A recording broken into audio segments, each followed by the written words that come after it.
الوجه المرضي لديه في السر والإعلان، ندفع عنكم وعن الأمة البلايا والجميع الفتن ما ظهر منها وما وحول أحوالنا والمسلمين إلى أحسن الأحوال، اختم لنا بالحسنى وراض عنا في لطف وعافية. بشر الفاتحة إلى حضرة النبي محمد صلى الله عليه وسلم.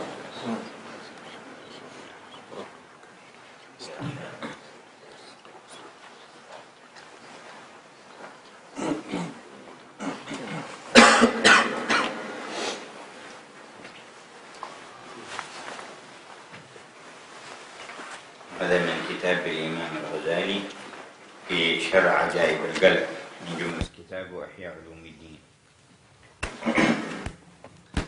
So the book that we'll be studying is a book by Imam Ghazali titled The Marvels of the Heart. This is one of the books, 40 books of the Ihya al-Din. ولم يلقب بين علماء السنة في المسلمين بحجة الإسلام إلا هذا الكتاب. Only Imam Ghazali amongst all the scholars of Ahl Sunnah wal Jama'ah were given the name Hujjat al-Islam, the proof of Islam. وذكر الإمام أبو الحسن الشاذلي عليه رحمة الله رؤيا تتعلق بالإمام الغزالي. And Imam Abu Hassan al-Shadhili mentioned a dream that he saw about Imam al-Ghazali. في صحيح الإمام البخاري ذهبت النبوة وبقيت المبشرات. We find in the authentic collection of Sahih Bukhari that our Prophet said that prophethood has gone, but what remains are these mubashirat, these givers of glad tidings. قالوا وما المبشرات يا رسول الله؟ قال الرؤيا الصالحة يراها الرجل أو ترى له. And then they asked the Prophet, and what are these mubashirat, these givers of glad tidings? And the Prophet said, it is a true dream that a believer sees or someone sees regarding him. روي الإمام أبو الحسن الشاذلي قال رأيت أني دخلت إلى بيت المقدس فوجدت رسول الله صلى الله عليه وسلم على تخت مرتفع وحوله الأنبياء. That the dream that Imam Abu Hassan al-Shadhili saw was that he said that I saw in a dream that I was in Jerusalem and that the Prophet, peace be upon him, sallallahu alayhi wa sallam, was on a raised platform and the other prophets were around him. فسمعت موسى يقول له يا رسول الله إنك قلت علماء أمتي كأنبياء بني إسرائيل. قال نعم. And that someone said that, oh Messenger of God, that we heard that you said that the scholars of my ummah, of my nation, are like the prophets of Bani Israel. قال فهل ترينا واحد من علماء أمتك الذي هو كالأنبياء فينا؟ So then they asked the Prophet, will you show us one of these scholars from your ummah that is like the prophets of Bani Israel? قال فالتفت صلى الله عليه وسلم يقول أين الإمام أبو حامد الغزالي؟ And then the Prophet turned and he asked that where is Abu Hamid al-Ghazali? فأقبل ودخل بينهم فجلس فسأله سيدنا موسى ما اسمك؟ And so Imam al-Ghazali came and he sat before them, and then the Prophet Moses asked him, what is your name? قال اسمي محمد بن محمد الغزالي. He said, my name is Muhammad, the son of Muhammad, the son of Muhammad al-Ghazali. فأراد أن يختبره سيدنا موسى. So Moses, Prophet Moses wanted to test Imam al-Ghazali. قال له سألتك عن اسمك وأجيت لي باسم أبيك وجدك وقبيلك، هذا من الأدب؟ He said that I asked you merely about your name, that you gave me the name of your father and your grandfather and your tribe. He said, is this from proper etiquette and courtesy? قال فالتفت الغزالي إلى سيدنا محمد يقول يا رسول الله أتأدب مع كلام الله تعالى أم أجيبه؟ Then Imam Ghazali turned to the Prophet and said that, O Messenger of God, that should I have etiquette with the Kalim of Allah, the one who's spoken to by God, i.e. Moses, or should I respond to his question? The Prophet said, respond to his question. قال وأنت يا كليم الله لما سألك ربك وما تلك بيمينك يا موسى قلت هي عصاي أتوكأ عليها وأشبها على غنمي ولي فيها مآرب أخرى ولم يسألك إلا ما تلك بيمينك فقط فكيف جئت بهذا كله؟ And then that Imam Ghazali said to the Prophet Moses, and you, O Moses, when God asked you, ما تلك بيمينك يا موسى, what is that in your right hand, O Moses? And you respond to him by saying, that is my staff, that I use it to walk with, I use it to herd my sheep, and I have other uses as well. And that God only asked you what was in your right hand, and you mentioned all of these other things as well. صدقة يا محمد العلماء في أمتك يشبهون الأنبياء فينا. And so then Moses turned to the Prophet Muhammad and said that you were right, you told the truth, O Muhammad, that the scholars of your community are like the prophets of Bani Israel. فخاطب النبي سيدنا موسى وعيسى فقال هل في أمتكم حبر كهذا؟ قال لا. And then the prophet spoke to both Jesus and Moses, peace be upon them both, and said, do you have a scholar who likes him, either one of your two ummahs? ولذا كان الصالحون يقولون من علامة علماء الدنيا كراهتهم لكتب الإمام الغزالي ومن علامة علماء الآخرة محبتهم لكتب الإمام الغزالي. And this is why the righteous said that the sign of the scholars of the next world, the ulama al-akhirah, is their inclination towards the books of Imam Ghazali, and the sign of the scholars of this world, the present world, that is their dislike to the books of Imam Ghazali.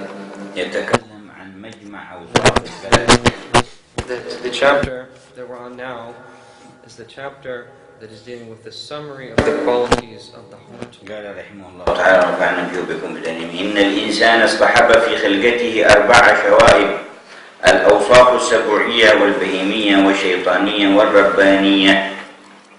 So that Imam Ghazali says that indeed in the human being dwell together that 4 different realities.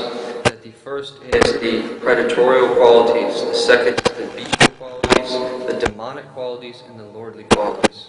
فمن حيث سلط عليه الغضب يتعاطى أفعال السباع من العداوة والبغضاء والتهجم بالضرب والشتم. Insofar as that anger rules over him, then he will be overcome by the various acts of predatory beasts, from enmity, hatred, attacking people, insulting others. ومن حيث سلطت عليه الشهوة يتعاطى أفعال البهائم من الشر والحرص. And insofar as that the desire rules over him, that he will be overcome by the acts of animals, things like gluttony and greed. ومن حيث أنه في نفسه أمر رباني كما قال تعالى والروح من أمر ربي فإنه يدعي لنفسه الربوبية ويحب الاستيلاء والاستعلاء والتخصص والتفرد بالرئاسة والانسلال عن العبودية والتواضع والاطلاع على العلوم. And insofar as he is in and of himself, the Amar Rabbani, the divine ruling affair, as God says in the Quran, say that the Spirit is from the command of my Lord, that he that will claim for himself rububiyyah, lordship, and that he will naturally incline towards things like mastery, superiority, exclusiveness, that always wanting to be the sole ruler, slipping away from servitude and humility and wanting to know all things. ومن حيث يختص عن البهائم بالتمييز مع مشاركته لها بالغضب والشهوة حصلت فيه شيطانية فصار يستعمل التمييز في استنباط وجوه الشر ويتوصل إلى الأغراض بالمكر والحيلة والخداع ويظهر الشر في معرض الخير وهي أخلاق الشياطين. And insofar as he differs from animals and he uses his faculty of discernment, sharing with them in anger and desire, that he attains to these divine qualities, such that he will use this tamyiz, this faculty of discernment, to find ever ways to discover ways of evil, and he'll seek to attain his wants and his needs by ways of guile, deceit, and cunning. إذا تأمل كل واحد منا نفسه يجد هذه المعاني موجودة في باطنه. If every one of us thinks about our own self, that we will find every single one of these meanings exist within us.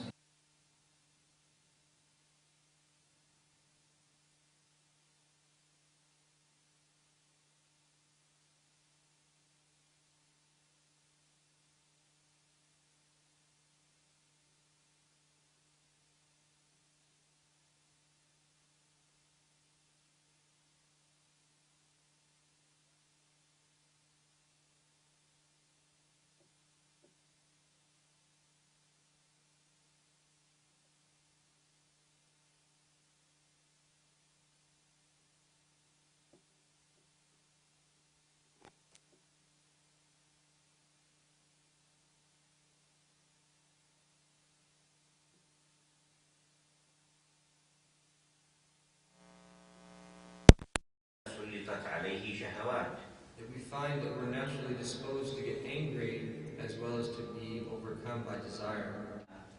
نهايات المجاهدات للنفس والتزكية لا ترجع إلى ضبط هاتين القوتين بميزان الشرع والعقل. And the end result of the spiritual struggle is to be able to control these two faculties, i.e. the faculty of desire and the faculty of anger, and put them under the direction of the intellect and the sacred law. كما يصادف الإنسان في نفسه دعوة وإرادة استعلاء. That just as we find that the human being will incline towards claiming things and incline towards wanting to rise above others.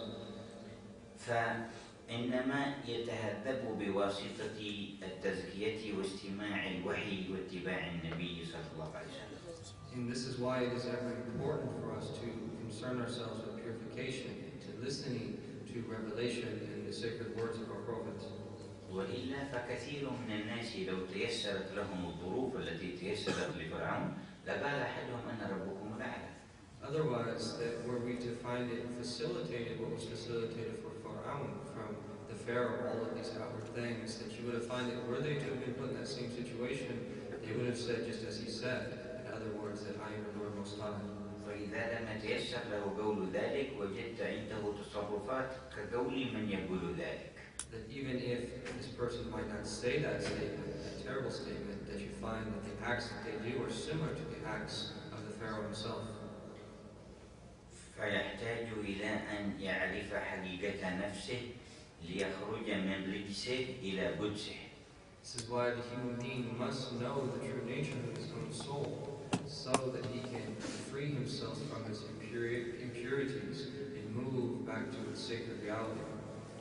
وإذا نظرنا إلى البهائم فيما تشتهي وجدناها ليست لها حيل في استنباطه ولا تفنن فيه بخلاف الإنسان. That when we look at the animal kingdom, that we find that when they want something, things that they desire, that they don't have these fancy ways of using deceit and guile to attain their desires like human beings do. المأكولات مثلا التي تتناول أشياء مخصوصة تتناول ما قرب إليها أو حصلت عليه في وقت جوعها. Yeah, we find that the various desires that animals have from among the various things that they eat, that when it comes time for them to eat what they need to eat, that they find that without having to go through a process to attain it like humans. فإذا شبعت تركته ولم تتناول منه شيء. And that if they take their fill, that they eat what they need and then that they move along after that. ولم تتحيل بوضع مواد أخرى وتزيينها وحتى تنفتح شهيتها. And so that animals don't, did you find that animals, that they don't try to put other substances into changing the nature of the food, nor do they ignore it and to prepare it in ways like humans. لكن الإنسان يتفنن تفننا طويلا ويجعل ترتيبات وتدبيرات كثيرة لينوع المادة الواحدة لكذا كذا لون من الطبخ والأنواع، وإذا كلت نفسه من هذا تناول إلى الثاني فصار عنده من التدبير والحيل في جلب شهوات ما ليس عند البهائم. Such as you see that the human being is different in the regard that he is constantly finding new types of food to eat in different ways to attain different types of food, and rather even one particular type of food he'll find multiple ways of cooking it, preparing it, and using this discretion that he's been given for this desire of food, and finding different ways to eat the same food and to search for different types of food. فلهذا قال بعضهم إننا نظلم البهائم لما نصف من غلبت عليه الشهوة من الناس بأنه كالبهيمة. And this is why that we say that the human being can transgress, that when their desire extends beyond the limits, such that it is beyond even the limits of the animals. قال فيقولون شهوة بهيمية وأجدر أن يقولوا شهوة إنسانية. And so that this is in a sense that the human being is oppressing animals, because we say that when they transgress in the desires that they're like animals, but in reality that it's not an animal-like desire, because animals don't have it, it's a human-like desire. It's more apt to say that. لكن لم يستعمل ذلك لأن أصل الإنسان كرامة وفيه روح تهوى المعالي والرفعة، وهذا شذوذ من الإنسان. And so that we don't say that it's a human desire, because that this is not the origin. The origin of the human being uses something great, uses something lofty from his soul being in the divine presence. يقول فكأن المجموعة في إهاب الإنسان خنزير هو الشهوة وكلب هو الغضب وشيطان يهيج شهوة الخنزير وغيظ السبع وحكيم وهو العقل. So every man has within him a mixture of these qualities. The pig is appetence or desire, the dog is anger, and then there's the demonic presence which stirs up the desire of the pig and the wrath of the beast. And then a third aspect, which is the hakim, which is the wise one, the sage, which is the intellect. وهو أي الإنسان مأمور بأن يدفع كيد الشيطان بأن يكشف عن تلبيسه وأن يكسر شهوة الخنزير بتسليط الكلب عليه ويدفع ضراوة الكلب بتسليط الخنزير عليه فإن فعل ذلك استقام أمره وحاله وجرى على الصراط المستقيم وإن عجز عن قهرها قهروه واستخدموه فإذا يزال في تدقيق الفكر ليشبع الخنزير ويرضي الكلب فيكون دائما في عبادة كلب وخنزير. And so, in the human being is duty bound to ward off the plotting of the demons by revealing their deception, and to also break the desire of the pig by setting the faculty of anger over it, and to also ward off the savagery of the dog by setting the faculty of desire over it. And if the human being does that and uses the faculties in these ways, that his affair will be set aright, and his state will proceed towards the straight path. And if he's unable to overcome these different faculties that are trying to lead him astray, they will bring him into servitude. And thus his state will be that he will continuously use this noble intellect of his only to satisfy his pig-like nature and to please his dog-like nature, and such it is as if he would be in reality in constant worship of both his dog and pig-like nature. فظهرت هنا المهمة الكبرى لعقل الإنسان وما أوتي من إدراك ومعرفة. And it is here that the duty of the intellect becomes clear and what the human being has been given of knowledge and perception. فيستبين ما يلقى إليه من خواطر وما يلبس عليه عدوه من التلبيسات التي ترديه. That the intellect is supposed to understand these various notions or suggestions, i.e. thoughts that come to the heart, and to know which of them are good for him, which of them are not, and to understand which of them are the guile of the shaitan. ويحسن التدبير ما بين الشهوة والغضب ليقود كل واحد منهما بزمام رصين فيستر عنهما ما ينفع وينزجران عن ما يضر. And the intellect is supposed to interact accordingly with both his anger and his desire, and to be able to put each in its proper place, not exceeding the limits.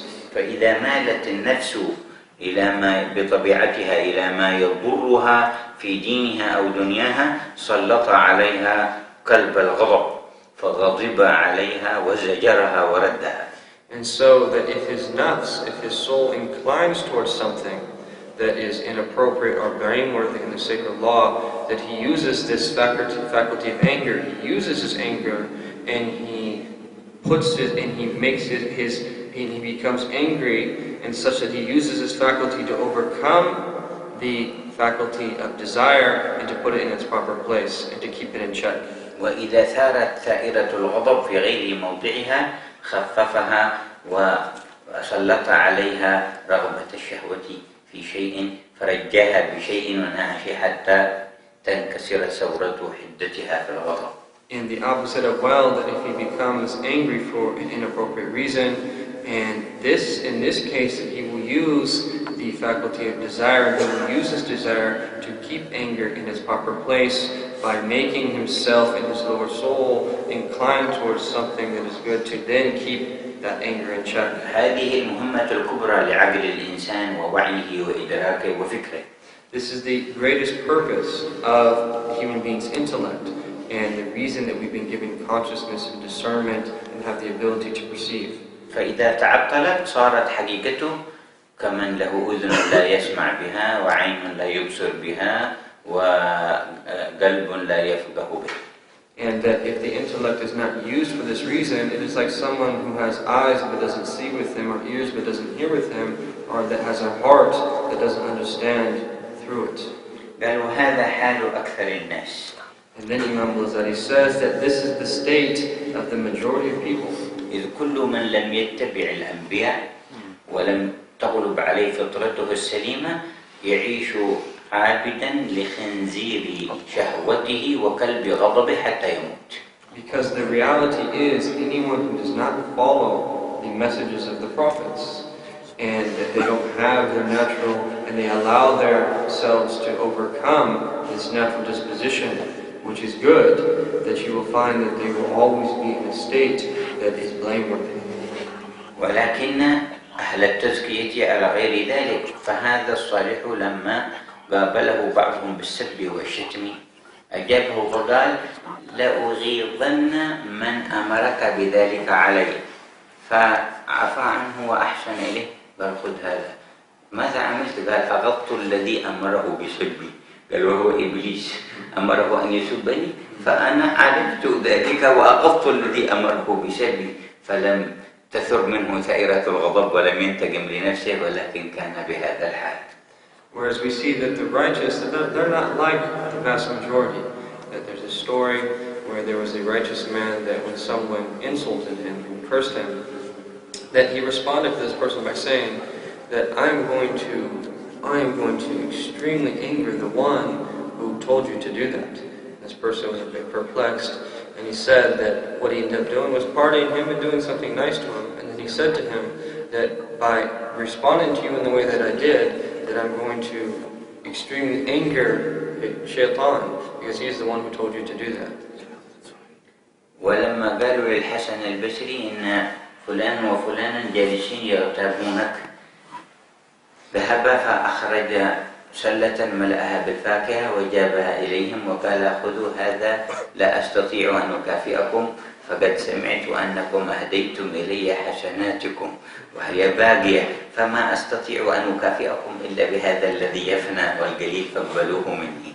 And when a couple people told Imam al-Hasan al-Basri that there was a particular individual that was backbiting him, that Imam Hasan al-Basri, that he went and he grabbed a basket of fruits and he went and he gave this particular individual a gift, and they were a bit, amazed at what had happened.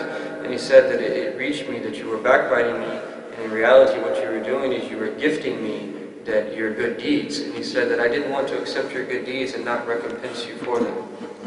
ولأجل أن يحذر من الغيبة بعض العقلاء العارفين قال لو كنت مغتابا أحدا من الناس لاغتبت أمي. قال لا تغتاب أمك؟ قال لأنها أولى بحسناتي من أي أحد آخر. And one of the righteous said that were I to backbite anyone, I would have backbited my mother. I said, well, if you're going to backbite your mother, and he said that because the reality is if I'm going to give my good deeds to anyone, I would rather give them to my mother. ولما كان سيدنا عيسى سائرا مرة لقي سفيها فسبه فدعا له سيدنا عيسى، فسبه ثانيا فدعا له ثانيا، فسبه ثالثا فدعا له ثالثا، فقال الذين معه إنه يسبك وأنت تدعو له ما يمدحك الآن. فقال سيدنا عيسى كل ينفق مما عنده. And so that one time the Prophet Jesus, peace be upon him, was walking, and that there was someone who was insulting him, and that he insulted him the first time and he prayed for him. And when this fool insulted him the second time, that he also prayed for him. He did this a third time, and the Prophet Jesus prayed for him a third time. And they asked him about this, that every time he insults you, that you're just praying for him. And he says that everyone gives only from that which they have internally.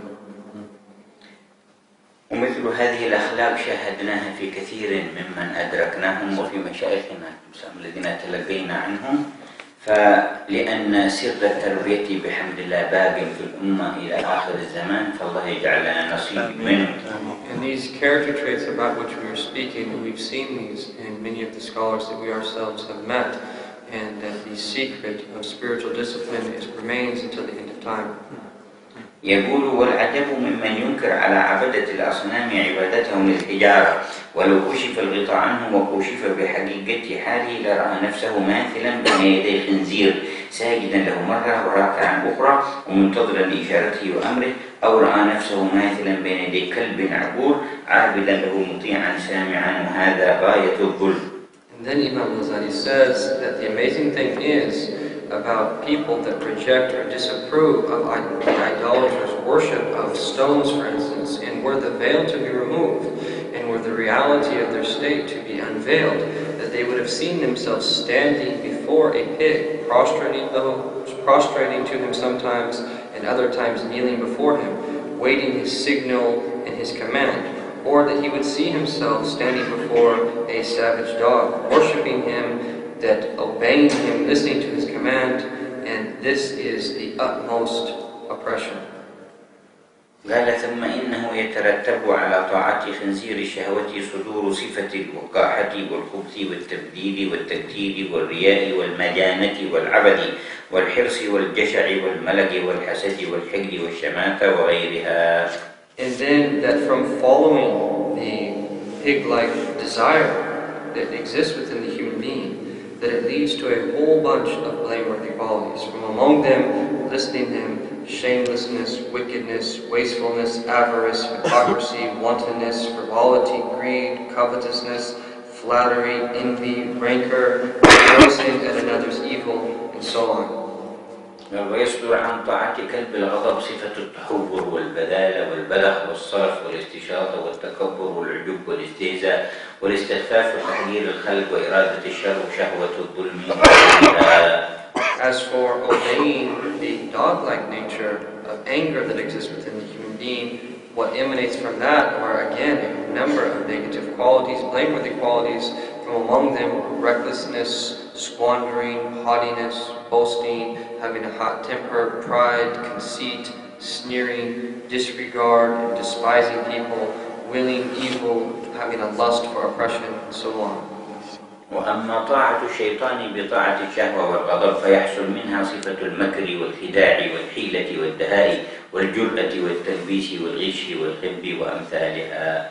As for obeying the demonic-like nature, the demonic qualities that through desire and anger, that what results from them are again a number of blameworthy qualities like guile, deceit, craftiness, cunning, fraud, obscenity, and audacity, and so forth. فجميع الصفات القبيحة والأخلاق المذمومة عند الإنسان نتيجة عن طاعة كلب الغضب أو خنزير الشهوة أو الشيطان الملبس الماكر.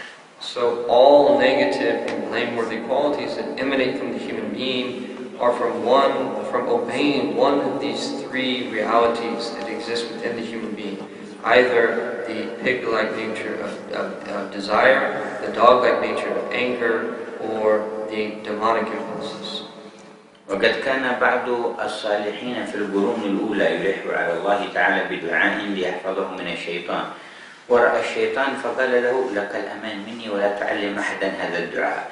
وقال: يا عدو الله سأنشره بين الناس وأعلمه الصغير والكبير، وهو قول: اللهم إنك سلطت علينا عدوا بصيرا بعيوبنا مطلعا على عوراتنا يرانا هو وقبيله من حيث لا نراهم، اللهم فآيسه منا كما آيسته من رحمتك وجنته منا كما جنته من عفوك وباعد بيننا وبينه كما باعدت بينه وبين جنتك.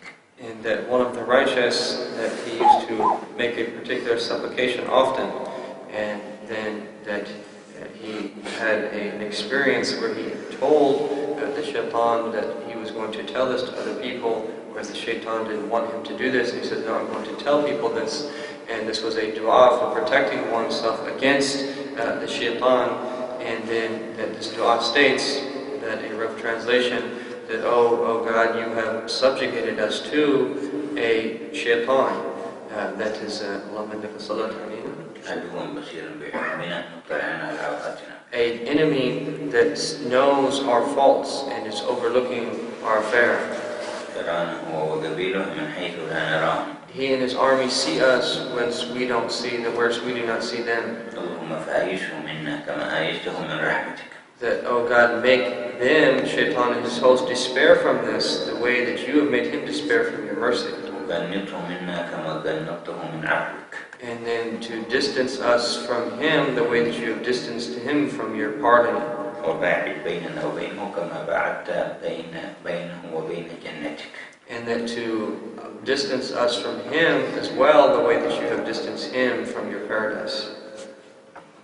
يقول ولو قام بحق المجاهدة تصدر جميع الصفات المحمودة والأخلاق الحسنة من هذا الضبط بتحكيم العقل والشرع.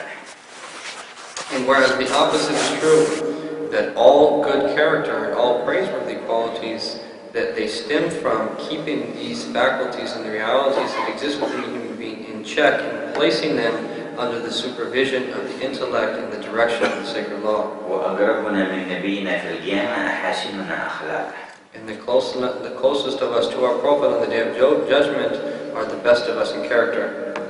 قال ولو عكس الأمر وظهر الجميع تحت سياسة الصفة الربانية لاستقر في القلب من الصفات الربانية العلم والحكمة واليقين والإحاطة بحقائق الأشياء ومعرفة الأمور على ما هي عليه والاستيلاء على الكل بقوة العلم والبصيرة واستحباب التقدم على الخلق لكمال العلم وجلاله ولا استغنى عن عبادة الشهوة والغضب. And were this affair to be reversed, and were he to overcome that all of these different elements that exist within him, and were he to place them under the rule of the Sifa Rabbaniya, this lordly trait, that what would then be placed in his heart from these lordly qualities, from knowledge and wisdom and certainty, comprehending the true nature of things, and having knowledge of matters as they truly are, and that having this istila, that overcome, having everything being subjugated to him through the power of knowledge and inner sight, and he would attain this worthiness to advance beyond other aspects of God's creation through his perfect knowledge and majesty. And يقول ولا انتشر إليه من ضبط خنزير الشهوة لأنه ليس المقصود من الإنسان أن يبعد من نفسه الشهوة والضبط، فذلك غير ممكن، بل ولهما مهمات لابد منهما في الحياة ولابد منهما لاكتساب الكمال أيضا، ولكن أن يضبطهما. لما تخيل بعض الناس أن المقصود من المجاهدة إبعاد الغضب والشهوة وجدوا أنه لا يبعد فتحيروا في أمورهم وتنكبوا في الطريق. ليس المراد إبعادها ولكن ضبطها وتقويمها. And so that he then wouldn't be in a state of worship of the desire or anger, and that so what is meant by understanding and placing these different faculties in check, i.e. that of desire and anger, is just that you don't remove desire or anger from its root, because it never can be uprooted from the human being. And this is why that some of the righteous were amazed that even when they struggled against themselves that they found that these realities still existed. But the point is that to have desire and anger be in control. ففي خاتمة هذا الدرس يقول لنا ما الذي يحصل عند ضبط الغضب والشهوة. And at the end of this section that he's going to summarize for us that what are the praiseworthy results of keeping the faculty of desire and anger in check. ولا انتشر إليه من ضبط خنزير الشهوة ورد إلى حد الاعتدال صفات شريفة مثل العفة والقناعة والهدوء والزهد والورع والتقوى والانبساط وحسن الهيئة والحياء والظرف والمساعدة وأمثالها. And then what comes from these traits that stem from holding the pig-like nature of desire in check and returning it to its proper limits, or all of these honorable traits like iffa, traits like virtuousness, contentment, traits like hudur, which is serenity and calmness, that zuhud, which is abstemiousness, that scrupulousness, piety, happiness, that modesty, having a beautiful appearance, sagacity, helpfulness, and the likes. ويحصل فيه من ضبط قوة الغضب وقهرها وردها إلى حد الواجب صفة الشجاعة والكرم والنجدة وضبط النفس والصبر والحلم والاحتمال والعفو والثبات والنبل والشهامة والوقار وغيرها.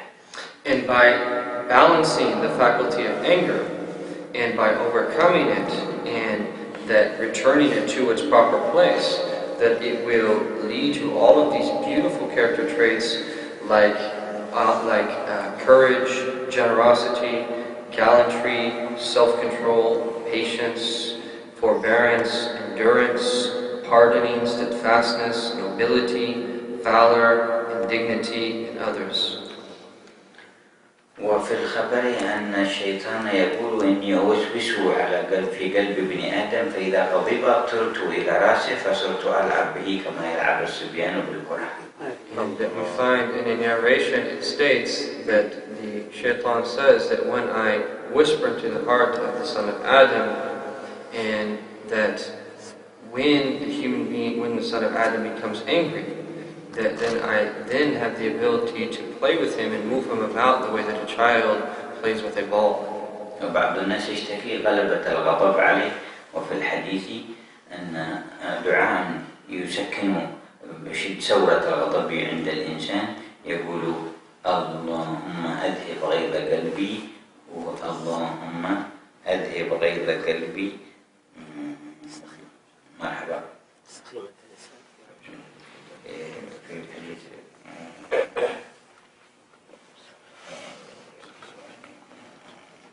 وأعذني من مضلات الفتن اللهم أذهب غيظ قلبي وأجرني من مضلات الفتن اللهم أذهب غيظ قلبي وأجرني من مضلات الفتن. So that some people complain uncontrollable anger, and that we find that when there's a dua that our Prophet gave us for anger, that if you say this particular supplication right in the moment of that rage, is that it will calm one down, and it is Allahumma adhib ghayza qalbi, that oh God, that remove the rage that is in my heart, and to protect me from these tribulations that will lead me astray. وإذا أكرمت بدعوة أخ في الله أو صالح فذلك من خير ما يساعدك على النفس. And that if you have someone that is righteous or a good friend that prays for you, this is one of the greatest ways to assist you in overcoming your nafs. ولقد وضع النبي يده على صدري فضاله فتحول من كافر مبغض إلى محب صادق مخلص في الله. And we saw that our Prophet, that when he put his noble hand on the chest of Fadala, that he transformed from a disbeliever who was full of rage and hate to a believer that was filled with noble qualities. وكانت امرأة في المدينة فقدت الحياء وصارت جريئة كثيرة الجراءة فيضرب بها المثل في قلة الحياء فجاءت النبي يأكل فقالت ناولني من طعامك. And that we find that there was this lady that was doing all different types of things, that she had no modesty and was falling into a whole bunch of things, and she found that the Prophet ﷺ eating one time, and that she said that, oh, Messenger of God, let me eat from some of your food. And that he gave her a morsel of food, and she said, no, I want it to come from food that you've chewed. And so that the Prophet took some of the food that he had chewed, and that he gave it to her.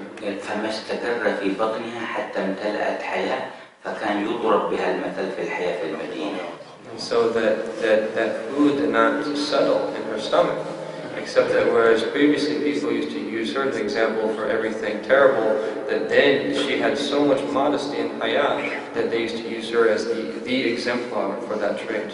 فالله ينظر إلينا بمحبته لهذا النبي الكريم وبقدره عنده ويطهرنا ويطهر قلوبنا ويصفي صفاتنا ويجعلنا وإياكم من المتابعين النافعين الموفقين المسعودين. يا رب اهدنا لأحسن الأعمال والأخلاق فإنه لا يهدي لأحسنها إلا أنت واصرف عنا سيئها فإنه لا يصرف عنا سيئها إلا أنت. ثبتنا على الحق فيما نقول، وثبتنا على الحق فيما نفعل، وثبتنا على الحق فيما نعتقد، واعصمنا من الشرك واغفر لنا ما دون ذلك، وهيئنا لأن تتزكى نفوسنا وتطيب أخلاقنا وتصلح أفعالنا وتسدد أقوالنا، ونحيا على حياة حسن المجاهدة بعون منك ومساعدة نرقى بها مراتب أهل الشرف الأعلى، ونحوز بها الدخول في خيار الملأ، وتدفع به عنا شرور الدنيا والآخرة، تجعلنا من أهل الوجوه الناظرة التي هي إليك ناظرة برحمتك يا أرحم الراحمين. زدنا من نوالك وعظيم إفضالك ما أنت أهل في كل شأن، واختم لنا بالحسنى وأصلح شؤون المسلمين في هذه البلدان وجميع البلاد، وادفع البلاء عنا وعنهم في كل خاف وبال، وألهمنا الرشد والسداد والثبات على منهج الرشاد، وأعدنا من كل سوء حاط بعلمك ورحمتك يا أرحم الراحمين. اللهم ربنا آتنا في الدنيا حسنة وفي الآخرة حسنة وقنا عذاب النار. ربنا آتنا من لدنك رحمة وهيئ لنا من أمرنا رشدا. ربنا اغفر لنا ولإخواننا الذين سبقونا بالإيمان، ولا تجعل في قلوبنا غلا للذين آمنوا ربنا إنك رؤوف رحيم. ربنا تقبل منا إنك أنت السميع العليم، وتب علينا إنك أنت التواب الرحيم. صلى الله على مصطفى محمد وآله وصحبه ومن سار في دربه، والحمد لله رب العالمين. تقبل الله منا ومنكم بسر الفاتحة.